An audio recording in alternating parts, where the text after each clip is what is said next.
I see. Is the dog happy without a seat? That's macho man. Well, he would like to be on the top of the table if you want to lift him. Put him up there. Is it all right if I lift him? Of course, he's macho. Machi, be good. Be good, Machi. He's not going to eat you. Good.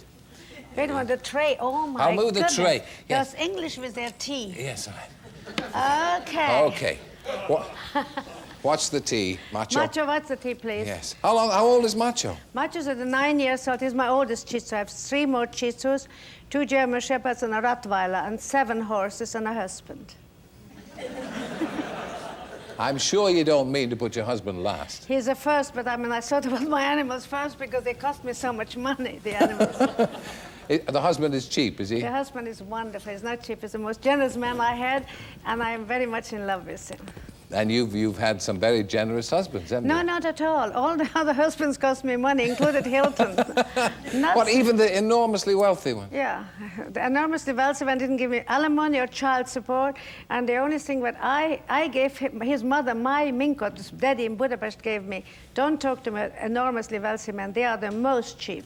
But I find out in life. Always find... Perhaps it's best to find a man who's poor to begin with. It's best to find a man you love and you want to go to bed with, and then you can work things out. The friend says you can fight the whole day. If you wind up in bed at night, you can always work out the marriage. And I found that out very young in life. You think sex is the most important thing in a marriage? No, not the most, but very important. Because, look, if you fight the whole day and then you go to bed with the man and you like him in bed, then you forget all his shortcomings, which you all have so many.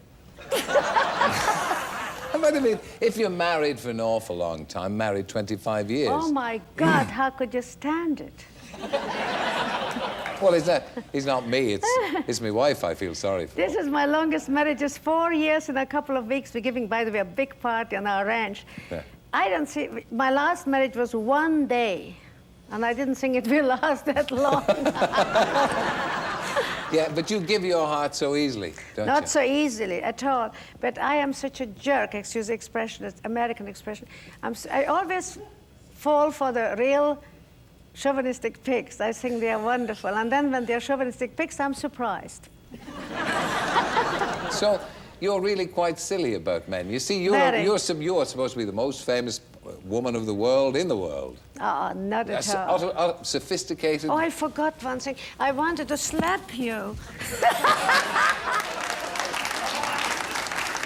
You see, I got I'm not even wearing a policeman's uniform.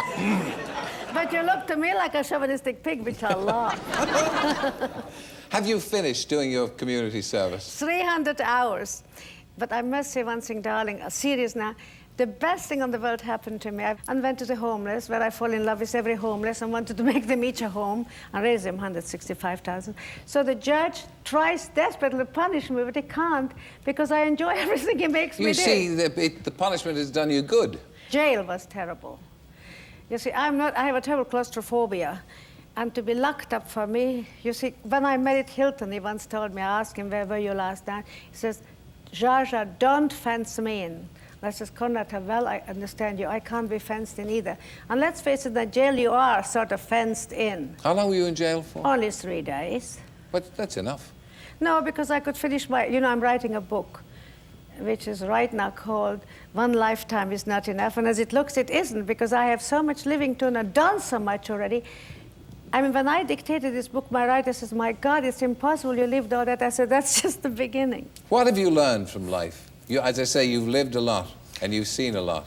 I learned one thing, that I still like the animals the most. What about these plans for a movie of your life? Yeah, Sir John Wolfe. Who's going to play that? Well, they have to find a 15-year-old, naughty, blonde Hungarian girl who can also act. And I would have a naughty blonde Hungarian girl. Well, of course. I married the Turkish ambassador at 15 only because I wanted to keep my Scotty then. I had a little Scotty. That's as good a reason as any. Well, Daddy said I can't keep him. And I called him up. I knew him, Your Excellency, will you marry me? But I have to bring my dog to Turkey, Ankara. And I talked him into it. 3 days later, I was Her Excellency, Mother Burhan Asa Belge. I know all this. What a life you've led. Do you look back on it with any regret? Do you think, oh, I wish I hadn't done that? I wish I wouldn't have driven down on Lassie Boulevard a year ago. Never mind. But what about other things? I mean, you must regret some of the men that you... The only one is the lawyer, the Yugoslav lawyer, Michael O'Hara. I could have skipped that. A Yugoslav lawyer called Michael American. O'Hara? Well, his name is Milan Karađorđević. They made it Americanized. He came with his mother from Yugoslavia. And I met him. He was my divorce lawyer from Jack Ryan, the Barbie doll man. And the day we got divorced with Jack Ryan, I married him last week because he was gorgeous. But that's it. You're a woman who's carried away by physical beauty, aren't you? No, he was very intelligent. He's a lawyer, very intelligent man. I am liking a good-looking man, yes, sir. You are very good-looking. No, please. Please.